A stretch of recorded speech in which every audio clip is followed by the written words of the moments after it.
দাদু আমাকে 100 টাকা দাও তো। 100 টাকা? দাঁড়াও, দিচ্ছি। এই নাও। ঠিক আছে।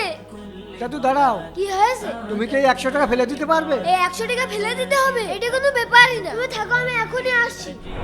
100 টাকা দিলাম ফেলে।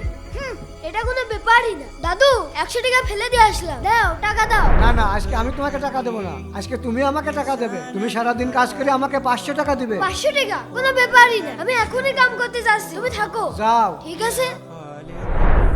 আব্দুল আওয়াল আস্তে আস্তে বুঝতে পারলো কাজ করা অনেক কঠিন। মহাজন আমার হাজিরাটা দেন। এনে ধর 500 টাকা, কালকে সকাল সকাল চলে আসিস। ঠিক আছে। গাছগুলো মরে যাচ্ছে, পানি দেওয়া লাগবে। দাদু কি রে, কি হলো?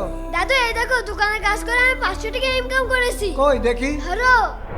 আরে দাদু তুমি আর টাকা ফেলে দিলে কেন? কেন, খুব কষ্ট লাগছে? আজকে টাকার মর্ম বুঝতে পারলে তো? এতদিন আমার টাকা খরচ করেছো, তাই টাকার মর্ম বুঝতে পারোনি। আজকে তুমি কষ্ট করে টাকা ইনকাম করেছো, তাই টাকার মর্ম ঠিকই বুঝতে পারছো। আচ্ছা, দাদু কি ঠিক করেছে? কমেন্টে অবশ্যই বলবে।